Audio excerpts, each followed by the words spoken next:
Are big words not hot anymore? I guess the more academic question would be, does inaccessible language cause injury to or impair the process of learning and activism catered to the masses? Which is a kind of long-winded way of saying, are big words necessary? Well, in what context? I'll give you some. Say you're in the newest trend of activism and you want to make an infographic, and you just cannot figure out the correct ways to frame your message. You're trying to talk about the intersectionalities of Black queer feminism, but you can't figure out the right words to use. And your infographic just ends up looking really messy because there's too much words and not enough corporate art. Or in another scenario, you're trying to make an essay for class, and it's about the depletion of milk farms in America. And you're in your fourth paragraph about how almond milk is ruining the industry, but you can't figure out a nice way to say to milk nuts. In both scenarios, you probably head on to thesaurus.com and look for the best word to explain what you mean. After a while, you find your Mr. word, and it's big. Oh, it's polysyllabic. It's about 7 syllables, and it's looking delectable.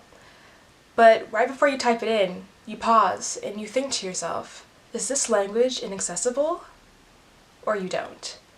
And I'm here to ask the question, should you? Should we all be wary of inaccessible language? Well, what is inaccessible language to begin with? Inaccessible language sounds like what it is. It usually refers to the vocabulary that is used by people of higher education or social class that isn't usually used by most people. I see inaccessible language the most when I'm reading on academic writing, reading up on social theory, seeing social media activism, TED Talks, just any place that's meant for education. Now that we have an idea of what inaccessible language is, the next question should probably be what is access and who doesn't have it? Ivory towers, a state of privilege, seclusion, or separation from the facts and practicalities of the real world. When asking what is access, you have to determine what is out of reach. The concept of ivory towers refers to the headspace or setting where the privileged can escape from real-life problems. That is usually found in spaces such as higher education. University students and professors are able to live in a bubble and discuss or study politics without being affected in the same way that the real world is, because they are at those universities. The reason that this relates to access is because we all know that universities are based in exclusion. Acceptance rates and tuition costs are obstacles that are put up so that not everyone can get into college. People who get into elite colleges usually have the money or the resources to get into those places in the first place. People who go to college can engage in political discourse in classes. College offers the resources such as books, professors, technology, other classmates to have discussions about real-world topics. In class, you're able to find out about new topics, theories, and language to engage in these conversations. These topics can be new to you if you've been in a higher place of privilege. If you went to college, you probably have the ability to communicate complex ideas because you've had the time and resources to be able to do so or to learn to do so for 4 years. Now, since we know what access is, who are the people who don't have it? Layman's terms, plain English, simple language. If we look back at what my definition of inaccessible language was, it usually refers to the vocabulary that is used by people of higher education or social class that isn't usually used by most people. I use the term most people. So what exactly is most people? When I first thought about it, I thought people of the working class. People who are not financially capable of going to the ivory tower headspace. Because you can go to college and still not have a lot of money, but to be able to enter college and completely escape into a different reality for your everyday practicalities, you are of a higher level of privilege. So the masses mean people who have everyday struggles caused by a lack of privilege. Accessible doesn't mean just working class. It can mean anything of any background. So cultural background, age, education, people whose first language is not English, people who have learning disabilities, people who are just under the college age, people who are distant from the ivory tower's headspace because of their everyday struggles. Because this group is of varying reading levels and expertise, then you'd have to find a middle ground when talking to them. And this would be simple English. What is considered simple is of course relative, but the average American reads at an 8th grade level. So how do these two interact with each other? Pedagogy. Theory, practice of teaching. I read an article by the Anarchist Library titled Elitist Language. This article is mostly about how privileged activists are not properly diffusing their education to the masses when avoiding advanced language. One of the quotes are, "By avoiding academic language and analysis outside of their own circles, privileged activists maintain a relationship of dependency in which they act as gatekeepers to knowledge, forever necessary to translate law, scientific studies, political analysis, etc. into plain language." In a couple of articles, I saw this logic. There's this idea that when you go down to the level of the average reader that you are doing more harm. Activists who went into higher education are not allowing for other activists to grow and expand their knowledge. In a Reddit thread, I saw a similar message. Someone asked, "Is socialism discourse too inaccessible to the working class?" And someone responded, "The working class are not incapable, nor are they unwilling. I work ridiculous hours and have a learning disability, and yet I read theory every day. This language that is inaccessible by the working class is basically ableist BS. You are looking at the working class and telling them, 'Oh no, you're too dumb to read this, let me bring it down to your level.'" So is it elitist to say that the masses are uneducated and unwilling? Yeah, I'd say so. To decide who isn't and who is educated is kind of whack, because who really has the authority to say that someone's objectively dumb? Also, you don't have to go to college to learn new things or have the capacity to do so. But I'm still thinking about the Anarchist Library and what their article really meant. In the article, the author called college-educated people the gatekeepers to knowledge. This implies that people who have an academic vocabulary immediately are the ones who possess the most insight, therefore need to be the ones teaching and not the ones being taught. I feel like this is giving academic language more credit than it deserves. Populist, a person, especially a politician, who strives to appeal to ordinary people who feel that their concerns are disregarded by established elite groups. We all have forms of linguistic capital. Some forms are valued or privileged in certain contexts. Higher education is an example of that. Middle and upper class forms of linguistic capital are preferred and often expected in university settings. In professional spaces, there is clearly a hierarchy of language. From a young age, we are taught to strive for professionalism.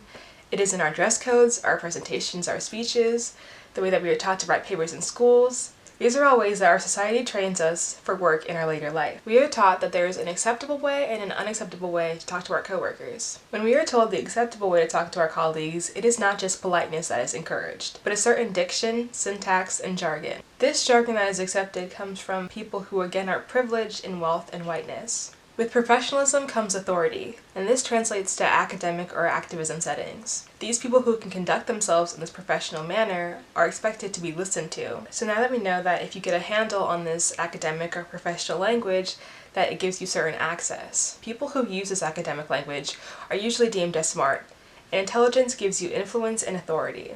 So we can categorize language as a skill to get social capital.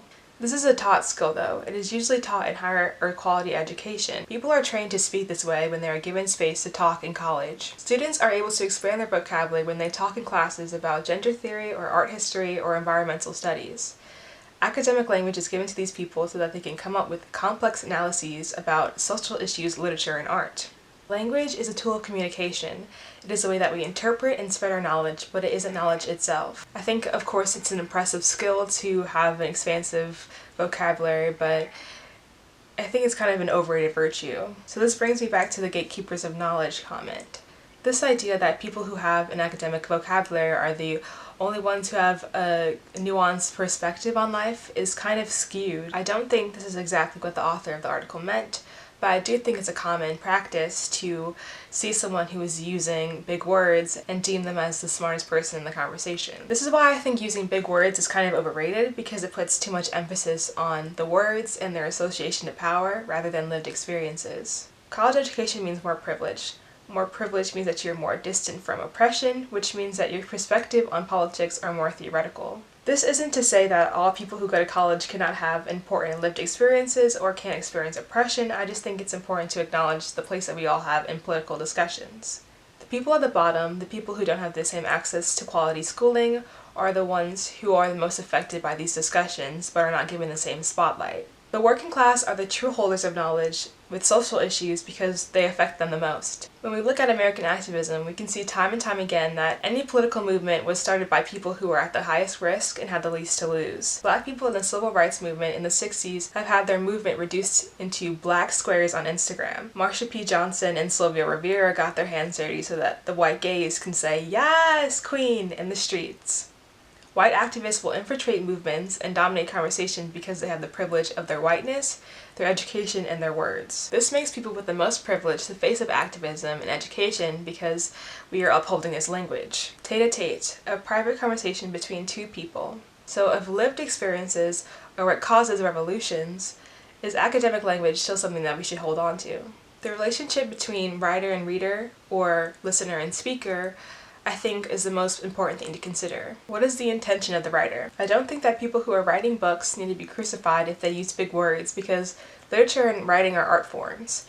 Reading and writing can exclusively be for pleasure, so I don't think it's something that really needs to be reprimanded. And I don't think that every single person who is writing for academic journals or newspapers are exactly out for people with lower reading levels. But the words that the author uses does tell the audience about them. When an author is writing about new or controversial topics, they have to consider how the audience will interpret their work.